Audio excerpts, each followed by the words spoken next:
नमस्कार।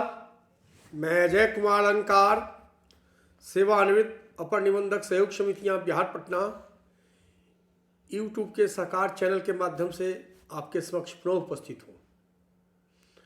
आपको विदित हो कि यूट्यूब पर मेरा एक अपना चैनल है जिसका नाम सहकार यूट्यूब है। आप यूट्यूब पर जाकर सहकार यूट्यूब टाइप करेंगे तो उस पर आपको मेरे द्वारा अपलोड किए गए लगभग 94 वीडियो देखने और सुनने और समझने का अवसर मिलेगा। मेरे अधिकांश वीडियो का संबंध सहकारी सोसाइटियों के क्रियाकलापों से है। चूँकि मैं एक इतिहास का विद्यार्थी रहा हूँ, इसलिए यदा कदा मैंने समसामयिक ऐतिहासिक विषयों पर भी कतिपय वीडियो अपलोड किए हैं। आज के वीडियो का संदर्भ अपना सहकारी समितियों से ही है। विभिन्न जिलों से प्राय यह प्रश्न पूछा जाता रहा है कि यदि भूलवश या किसी अन्य कारणवश समान उद्देश्य की किसी सहकारी समिति का जिसका कार्य क्षेत्र समान हो और इस तरह की 2 या 3 समितियों का एक ही कार्य क्षेत्र में निबंधन हो जाए तो इस स्थिति में क्या विकल्प है। उदाहरण के लिए मैं विशेष रूप से उन समितियों की चर्चा करूंगा, उन प्राथमिक सहकारी समितियों की चर्चा करूंगा जिनका कार्यक्षेत्र प्रखंड स्तर तक सीमित है और कभी कभी ऐसा हो रहा है कि इस तरह की सहकारी समितियां जिनके लिए सरकार का स्पष्ट निर्देश है या अधिनियम का निर्देश है कि प्रखंड स्तर में एक ही तरह की समिति होंगी, परंतु वे एक से अधिक समितियां इस तरह की निबंधित हो गई हैं। उदाहरण के लिए मैं प्रखंड स्तरीय मत्स्यजीवी सहकारी समिति की चर्चा आपसे करना चाहूँगा। बिहार सहकारी सोसाइटी अधिनियम 1935 की धारा 11 क के अनुसार प्रत्येक प्रखंड में एक ही मत्स्यजीवी समिति होगी जिसका कार्य क्षेत्र संपूर्ण प्रखंड में होगा। परंतु मेरी सूचना के अनुसार बिहार में कम से कम एक प्रखंड ऐसा है जहां 2 प्रखंड स्तरीय मत्स्यजीवी सहयोग समिति लिमिटेड का 1935 के अधिनियम के अंतर्गत निबंधन हो गया है। इसी तरह इस राज्य के प्रत्येक प्रखंड में एक प्रखंड प्राथमिक सब्जी उत्पादक सहकारी समिति लिमिटेड के निबंधन का सरकार का निर्देश है। लेकिन एकाध प्रखंड के बारे में जानकारी मिली है कि वहाँ 1935 के अधिनियम के अंतर्गत 2 primary vegetable cooperative societies limited का निबंधन हो गया है। यह स्थिति कई अन्य सहकारी समितियों के संदर्भ में हो सकती है जिनकी सूचना हमको नहीं है। तो आज के वीडियो का संदर्भ उन सहकारी समितियों के संदर्भ में है जिनका निबंधन प्रखंड स्तर पर एक ही होना चाहिए था, लेकिन एक से अधिक सहकारी समितियों का निबंधन 1935 के अधिनियम के अंतर्गत हो गया है। क्योंकि इससे काफ़ी कठिनाई की स्थिति उत्पन्न हो रही है। इस तरह के प्रखंड स्तरीय सहकारी समितियों का या किसी अन्य सहकारी समिति का निर्वाचन भी होना है, अंकेक्षण भी होना है। और सबसे बड़ी बात है कि हम जानते हैं कि हम प्रखंड स्तर पर कई सहकारी समितियों का निबंधन कर रहे हैं। उदाहरण के लिए प्राथमिक मधुमक्खी पालन, शहद उत्पादक प्रसंस्करण विपणन सहकारी समितियाँ, प्रखंड प्राथमिक बकरी पालन सहयोग समितियाँ, प्रखंड प्राथमिक सब्जी उत्पादक सहकारी समिति या प्रखंड मत्स्यजीवी सहयोग समिति। इस तरह की कई समितियां हैं जिनका निबंधन प्रत्येक प्रखंड में एक ही सहकारी समिति का निबंधन होना है। अब यदि 2 से अधिक समितियों का निबंधन हो जाएगा तो फिर इस तरह की सहयोग समितियों के निर्वाचन की समस्या होगी, अंकेक्षण की समस्या उठेगी और सबसे बढ़कर सरकारी सहायता किस तरह से मिले, किस समिति को मिले, इसकी भी समस्या उठेगी। उदाहरण के लिए प्राइमरी वेजिटेबल कोऑपरेटिव सोसाइटीज़ में बहुत सी अवसंरचना का निर्माण किया जाना है। आखिर यदि किसी प्रखंड में 2 प्राथमिक सब्जी उत्पादक सहकारी समिति का निबंधन हो गया हो तो फिर किसको अवसंरचना के लिए लाभ दिया जाएगा, ऐसा ही बातें उठती हैं। तो मैं इसके बारे में क्या समाधान है इस समस्या का, इसके बारे में थोड़ी सी चर्चा आपसे करूँगा।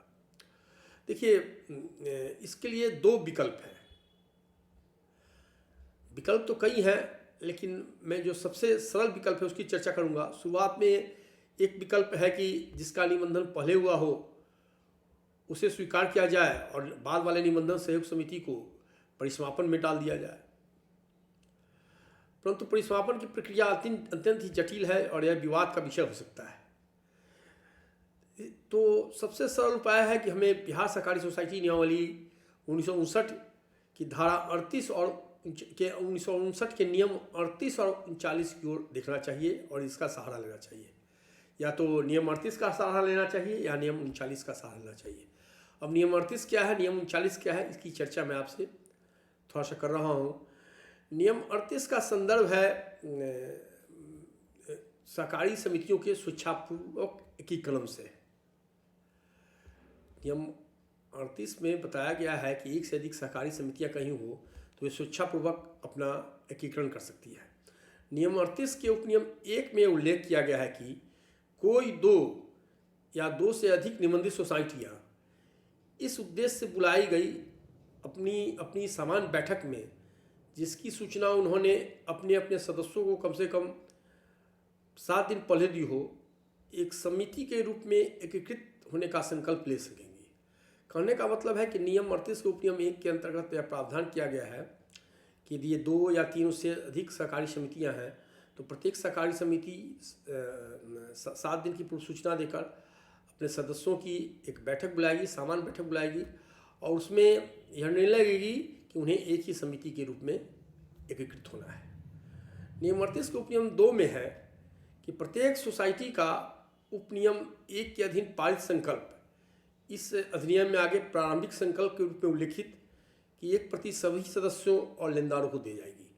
नियम 38 के अंतर्गत, नियम 38 के उपनियम 1 के अंतर्गत जो प्रारंभिक जो आम सामान्य बैठक हुई है और इसमें जो प्रारंभिक संकल्प एकीकरण के संबंध में पारित किया गया है उसकी प्रति सभी सदस्यों को और सभी लेनदारों को भेजी जानी जरूरी है। नियम 38 के उपनियम 3 में कहा गया है कि किसी प्रतिकूल विधि के होने पर भी ऐसी किसी सोसाइटी का सदस्य प्रारंभिक संकल्प की प्राप्ति से 1 महीना के अंदर उस सोसाइटी को सूचना देकर जिसका वह सदस्य है नई सोसाइटी का सदस्य नहीं बनने की अपनी इच्छा संशोधित कर सकेगा। स्पष्ट है कि यदि कोई सदस्य को इच्छा नहीं है कि हाँ नई सोसाइटी का सदस्य बने तो वो अपनी इच्छा संशोधित कर देगा 1 महीना के अंदर प्रारंभिक संकल्प के कि वो सदस्य नहीं बनना चाहता है।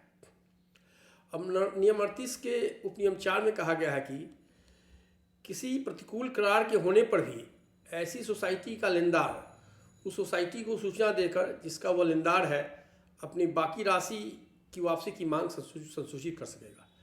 कि कोई भी प्रतिकूल व्यवस्था हो कि हाँ चलिए हमको जो राशि है वो इतने किस्त में इतने दिनों तक लौटानी है, तो उस व्यवस्था के को दरकिनार करके वो चाहेगा तो एक ही बार अपनी राशि की वसूली की मांग कर सकेगा। अब आगे है नियम 38 का उपनियम 5। इसमें कहा गया है कि उन सभी सोसाइटियों के सभी सदस्यों और लेनदारों द्वारा प्रारंभिक संकल्प की प्राप्ति से 1 माह की समाप्ति के बाद प्रारंभिक संकल्प पर विचार करने के लिए उन सोसाइटी के सदस्यों की एक संयुक्त बैठक आयोजित की जाएगी, जिसकी सूचना सदस्यों को कम से कम 15 दिन पहले दी जाएगी। यदि ऐसी बैठक में उपस्थित सदस्य बहुमत के प्रस्ताव को पारित करके प्रारंभिक संकल्प को बिना किसी फेरबदल के अथवा ऐसे फेरबदल के साथ जो रजिस्ट्रार की राय में मटेरियल न हो संपुष्ट कर दें तो निबंधक नियम 55 के उपनियम 8 और नियम 4 के प्रावधानों के अधीन उन नवीन सोसाइटी और उसकी विधियों को रजिस्ट्रित कर सकेगा और उस रजिस्ट्रेशन के बाद पुरानी सोसाइटी का रजिस्ट्रेशन रद्द समझा जाएगा। स्पष्ट है कि पहले तो प्रत्येक सोसाइटी प्रारंभिक संकल्प सामान्य बैठक करके प्रारंभिक संकल्प लेगी, उसके बाद उस प्रारंभिक संकल्प की प्राप्ति से उसको सर्कुलेट करेगी और प्रारंभिक संकल्प की प्राप्ति से 1 महीना के बीत जाने के बाद सभी जो एकीकृत होने वाली सहकारी सोसाइटी है वो एक सामान्य बैठक उनके सदस्यों की होगी और जिसमें वे प्रारंभिक संकल्प को स्वीकार करेंगे या बिना फेरबदल के स्वीकार करें या उसमें फेरबदल हो जिसे निबंधक बहुत मटेरियल नहीं समझे तो निबंधक इस प्रस्ताव को स्वीकार करेगा और नवीन सोसाइटी के निबंधन को निबंधित करेगा और उसकी विधियों को रजिस्ट्रेट कर देगा और इसके साथ ही पुरानी सोसाइटी का निबंधन रद्द समझा जाएगा।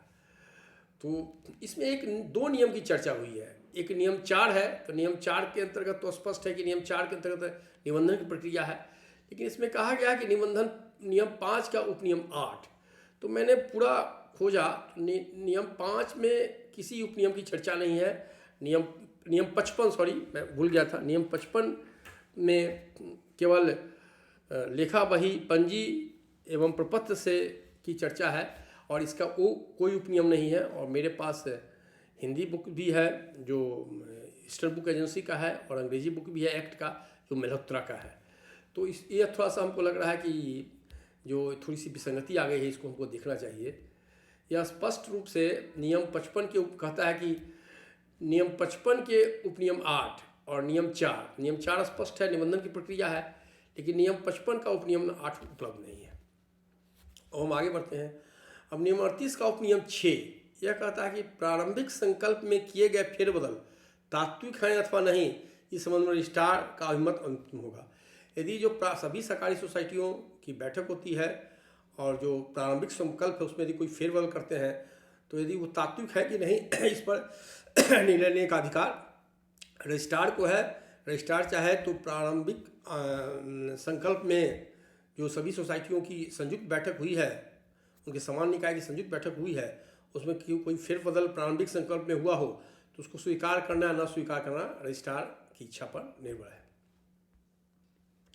अब मैं नियम 38 के उपनियम 7 में आता हूँ।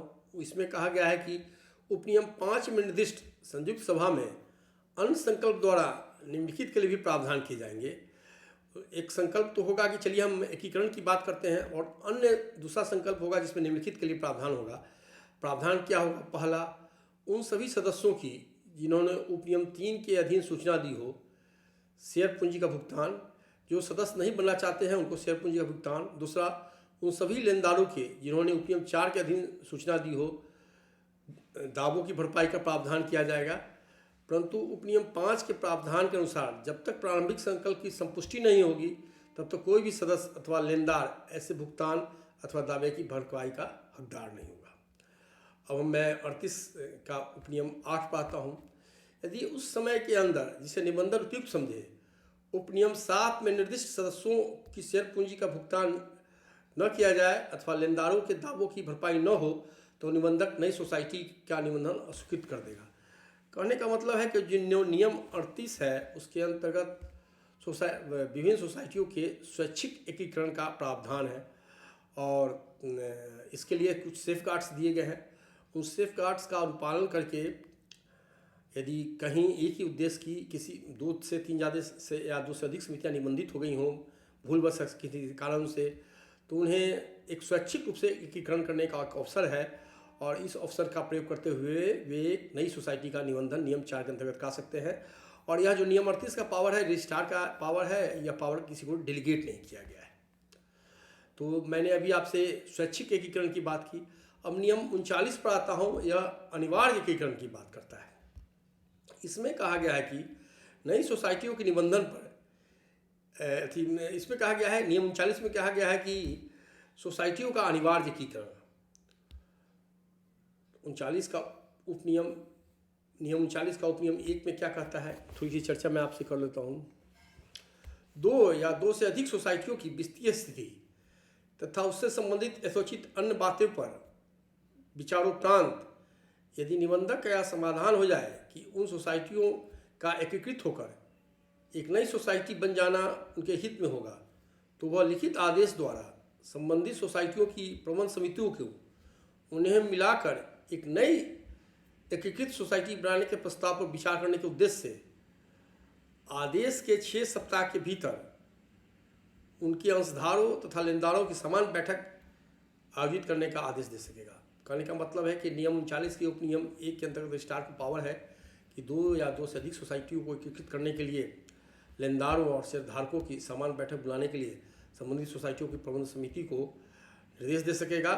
और यह निर्देश जो होगा उसके 6 सप्ताह के अंदर उनको बैठक बुलाने की बात है। अब नियम 39 के उपनियम 2 में आते हैं। यदि प्रबंध समितियां इसी उद्देश्य के लिए ऐसी बैठक बुलाने में विफल हो जाए अथवा यदि इस प्रकार की किसी बैठक में कोई निर्णय न हो अथवा यदि इस प्रकार की किसी बैठक में प्रस्तावित एकीकरण के विरुद्ध निर्णय हो अथवा ऐसी किसी बैठक में कोई निर्णय न हो, तो निबंधक अपने आदेश की तिथि से 6 सप्ताह की समाप्ति पर और यह समाधान करने के बाद कि लेनदारों के हित की भली भांति सुरक्षा कर ली गई है, यह निर्देश दे सकेगा कि विनिर्दिष्ट तिथि से उक्त सोसाइटियों को स्वीकृत करके नई सोसाइटी बनाई जाए। अब यदि हो सकता है कि सामान्य बैठक और सामान्य बैठक में निर्णय न भी हो या विपरीत निर्णय हो, या तो रजिस्ट्रार को यह पावर है कि वो स्वयं इसमें एकीकरण का आदेश दे सकेंगे। 39 नियम 39 का उपनियम 3 कहता है कि निबंधक नई सोसाइटी को उक्त तिथि के प्रभाव से रजिस्ट्रीकृत करेगा और इस प्रकार के रजिस्ट्रीकरण पर एकीकृत सोसाइटियों की आस्तियों और दायित्वों का नई सोसाइटी में विलीन हो जाएगा। जो एसेट एंड लायबिलिटीज है वो नई सोसाइटी में आ जाएंगे। अब 39 का उपनियम 4 में पढ़ देता हूँ। इसमें कहा गया है कि उपनियम 1 के अधीन पारित आदेश की तिथि से 1 माह के भीतर निम्न पदाधिकारी के पास अपील की जाएगी। 1, यदि रजिस्ट्रार की शक्तियों का प्रयोग करते हुए किसी अधिकारी ने आदेश पारित किया हो तो रजिस्ट्रार के पास, और 2, यदि रजिस्ट्रार ने आदेश पारित किया हो तो राज्य सरकार के पास। अमूमन यह शक्ति भी रजिस्ट्रार की है और रजिस्ट्रार ने अपने अध्यक्ष अधिकारियों को यह पावर डेलीगेट नहीं किया है, तो अमूमन रजिस्ट्रार के द्वारा ही इसकी सुनवाई होगी और रजिस्ट्रार के आदेश की अपील राज्य सरकार के पास हो सकती है। अब नियम 39 का उपनियम 5 है। उपनियम 4 के अधीन की गई अपील के निस्तार तक उपनियम 2 के तहत कोई कार्रवाई नहीं की जाएगी, मतलब एकीकरण की कार्रवाई नहीं की जाएगी। कहने का मतलब मैं आपको फिर नियम 38 और नियम 39 को पढ़ने की जरूरत है। और जहाँ भी ऐसी समस्या आ रही है कि 2 से ज़्यादा सोसाइटियों का निबंधन हो गया है और दोनों सोसाइटियाँ को एकीकृत करने की जरूरत है, क्योंकि राज्य सरकार का यह निर्देश है या अधिनियम की आवश्यकता है, तो वे नियम 38 के अंतर्गत आप स्वैच्छिक एकीकरण का सहारा ले सकते हैं या फिर नियम 39 के अंतर्गत अनिवार्य एकीकरण की प्रक्रिया का सहारा ले सकते हैं। आज के अंक में इतना ही। मैं आपसे अनुरोध करता हूं कि मेरे चैनल को लाइक करें, शेयर करें और सब्सक्राइब करें। फिर मिलेंगे अगले अंक में, तब तक के लिए नमस्कार।